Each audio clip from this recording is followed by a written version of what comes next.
तो दिल्ली की सीएम रेखा गुप्ता के आवास के बाहर उमड़ी भीड़। रेखा गुप्ता को बड़ी संख्या में बधाई देने वाले लोग पहुंचे हुए हैं। सीएम रेखा गुप्ता ने सभी से मुलाकात की, लोगों से मुलाकात कर लोगों का आभार भी उनकी तरफ से जताया गया। रेखा गुप्ता ने कल ही सीएम पद की शपथ ली है, तो वहीं कल हुई कैबिनेट मीटिंग की जानकारी भी दी गई थी। तो ये तस्वीरें सामने निकल कर आई, बधाई देने वाले लोगों का तांता लगा हुआ है। रेखा गुप्ता को बड़ी संख्या में बधाई देने लोग पहुंच रहे हैं। दिल्ली की मुख्यमंत्री रेखा गुप्ता, जिन्होंने लोगों से मुलाकात कर उनका आभार भी जताया। हमने कल की अपनी कैबिनेट मीटिंग में आयुष्मान भारत को दिल्ली सरकार, आम आदमी पार्टी की सरकार जिसने रोका हुआ था, कल उसे कैबिनेट मीटिंग में अप्रूव फॉरवर्ड कर दिया है।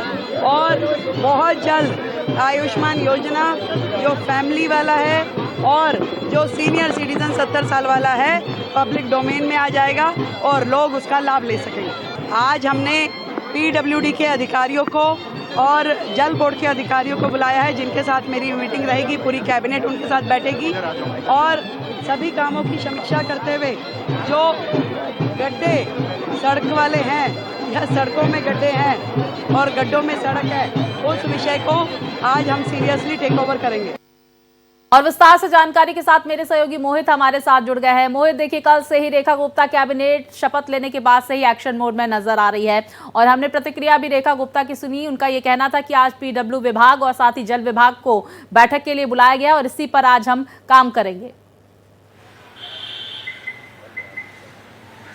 देखिए स्वाति, आपको बताना चाहूंगा, कल रेखा गुप्ता ने दिल्ली की चौथी महिला मुख्यमंत्री के तौर पर शपथ ली। सवाल यह है कि आप शीला दीक्षित का कार्यकाल उठाकर देख लीजिए, सुषमा स्वराज का कार्यकाल उठाकर देख लीजिए, आतिशी के अल्प कार्यकाल को उठाकर देख लीजिए, ऐसी ही आप जिम्मेदारियां रेखा गुप्ता के सामने भी है। रेखा गुप्ता का नाम लगातार सुर्खियों में भी चल रहा था और उनका उस चीज का रिवॉर्ड भी मिला। अब बात यह है कि रेखा गुप्ता अपनी रेखा आतिशी से या फिर शीला दीक्षित, सुषमा स्वराज, अरविंद केजरीवाल, इनसे ज्यादा अपनी रेखा लंबी खींचती है या फिर उनकी ही बराबरी कर पाएंगी, ये अब धीरे धीरे पता चल पाएगा। फिलहाल यह है कि आज उन्होंने पीडब्ल्यूडी के अधिकारियों की, दिल्ली जल बोर्ड के अधिकारियों की अहम मीटिंग बुलाई है, क्योंकि स्वाति आपको भी पता होगा, हमने संजय कैंप के इलाकों में, दिल्ली के तमाम इलाकों में, संगम विहार, बुराड़ी, नरेला, बवाना, इन तमाम इलाकों में हमने लंबी लंबी लाइनें लगती हुई देखी है मई जून के महीने में। तो आप देखिए फरवरी का महीना अब गुजर रहा है, लगभग 3 महीने की बात है। 3 महीने के बाद दिल्ली में भयंकर गर्मी पड़ेगी और उस वक्त पानी की किल्लत ना हो, उसकी तैयारी अभी से शुरू हो गई है। दिल्ली जल बोर्ड के तमाम अधिकारियों को बुलाया गया है आज सुबह।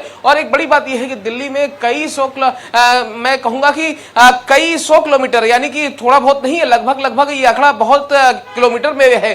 मैं पिछली साल भी मैंने ये इन आंकड़ों को दिखाया था, रखा था। ये स्टोरी भी भारत एक्सप्रेस ने दिखाई थी कि दिल्ली जल बोर्ड की लगभग 40 से 45% की पाइपलाइन फूटी हुई है। तो ये तमाम ऐसी सारी चीजें हैं, या फिर टैंकर माफियाओं की सक्रिय हो, इन सारी चीजों को लगाम लगाने के लिए बीजेपी ने जो वादे किए थे, पानी को लेकर, बिजली को लेकर, सड़क को लेकर, सुरक्षा को लेकर, सीवर को लेकर, सफाई को लेकर, इन तमाम मुद्दों पर अब रेखा सरकार को बहुत ही ज्यादा सख्त एक्शन लेना पड़ेगा। और उससे भी बड़ी बात मैं आपको बताऊं, कल आपने देखा कि दिल्ली में आयुष्मान योजना को पहली कैबिनेट में मंजूरी दे दी गई, लेकिन एक वादा और बीजेपी ने किया था, वो था महिलाओं को पहली ही कैबिनेट में 2500 रुपए का अप्रूवल देने का। 2500 रुपए का अप्रूवल अभी फिलहाल नहीं आ पाया है इसके लिए। और देखिए सबसे बड़ी बात यह है कि फाइनेंस जो है, फाइनेंस डिपार्टमेंट भी रेखा गुप्ता ने अपने पास रखा है। तो अब दूसरी, तीसरी, चौथी या पांचवी कैबिनेट में कब ये 2500 रुपए की फाइल पास हो पाती है, ये भी बड़ा देखने वाली बात है। क्योंकि आप समझिए कि दिल्ली में जो महिलाओं ने वोट दिया है बीजेपी को, वो 2500 का एक जो महिला सम्मान निधि योजना या महिला सम्मान योजना, आप कुछ भी कहें उसको, इसका एक बहुत बड़ा रोल है, बहुत बड़ा फैक्टर है। 2100 के अगेंस्ट में बीजेपी ने 2500 की घोषणा की थी। तो आप समझिए कि चाहे वो कैग की 14 रिपोर्टें टेबल करने की बात हो या फिर आयुष्मान योजना को लागू कराने की बात हो, कल 2 बड़े फैसले ले लिए गए, लेकिन आने वाले दिनों में आयुष्मान योजना हो या फिर इस वक्त मौजूदा दिल्ली सरकार थी, अब देखिए सत्ता परिवर्तन हुआ है, तो एक कांटों भरा ताज भी रेखा गुप्ता के सर पर पहनाया गया है, क्योंकि जिम्मेदारियां, चुनौतियां बहुत है दिल्ली के लिए।